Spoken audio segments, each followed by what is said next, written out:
حضرت اسامہ حضور سے بے تکلف تھے اور جو ضرورتیں تھی حضور سے آ کے کہہ لیتے تھے، ظاہر ہے پوتوں کی جگہ پہ تھے، کوئی بھی کام ہوتا بلا تکلف حضور کی خدمت میں حاضر ہو جاتے۔ حضرت اسامہ بن زید کہتے ہیں ایک دن رات کا ایک حصہ بیت چکا تھا اور مجھے حضور سے کوئی کام، کوئی حاجت حضور سے جڑی تھی اور اس کی تکمیل چاہ رہا تھا، تو میں رات کے وقت ہی آ گیا۔ ظاہر ہے کہیں جانا ہو تو بندہ سوچتا ہے، لیکن جہاں اتنی بے تکلفی ہو وہاں کہتا ہے چلو میں چلا جاتا ہوں، تو وہ حضور کی خدمت میں حاضر ہو گئے۔ تو آقا کریم تشریف لے آئے۔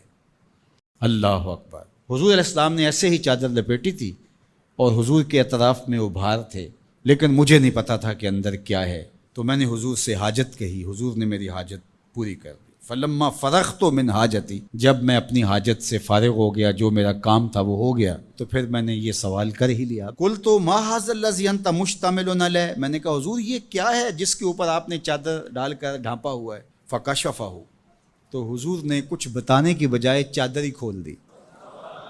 جب چادر کھلی تو منظر صاف تھا۔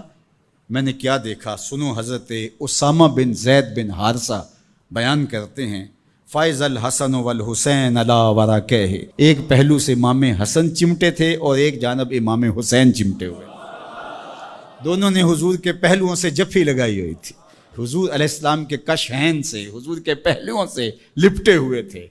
اللہ اکبر! ظالموں، تم نے تیر حضور کے پہلوؤں پہ مارا ہے، حضور کے پہلوؤں سے یہ شہزادے لپٹے ہوئے ہیں۔ اور پھر آقا کریم نے کیا کہا، فقال ھذان ابنایا، فرمایا یہ دونوں میرے بیٹے ہیں، و ابناؤ ابنتی، اور میری بیٹی کے بیٹے ہیں، اللہم انی احبہما، اے اللہ میں ان سے پیار کرتا ہوں، فاحبہما، تو ان سے پیار کر، فاحب من یحبہما، اور جو ان دونوں سے پیار کرے مالک اس سے بھی پیار کر۔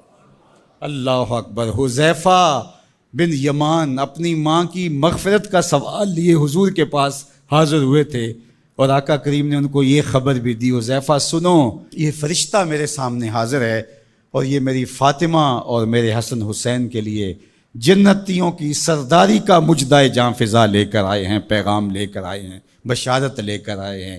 یہ خاندان عالی مرتبت خاندان، کبھی حضور ان کو چادر میں سمیٹ لیتے ہیں، کبھی مباہلے کی آیت کا مصداق یہ قرار پاتے ہیں اور فرماتے ہیں اللہم ہؤلاء اہل بیتی، یہ ہیں میرے اہل بیت، اور کبھی آقا کریم علیہ السلام کندھوں پہ سوار کرتے ہیں، کبھی حضور کی پشت پہ سواری ہوتی ہے، اور کبھی حضور بشارتیں دیتے ہیں کہ لوگوں کو بتا دو کہ یہ میرے فرزند، یہ عالی مرتبت شہزادے جنتی جوانوں کے سردار ہیں اور میری شہزادی جنتی خواتین کی سردار۔ یہ عالی مرتبت خاندان جن کی عظمتیں اتنی بلند ہیں اور جن کی رفعتوں کے پھریرے لہرا رہے ہیں، تو جتنا اونچا منصب ہوگا امتحان بھی تو اتنا اونچا ہوگا، جتنی بڑی شان ہوگی تو امتحان بھی اس کے مطابق ہوگا۔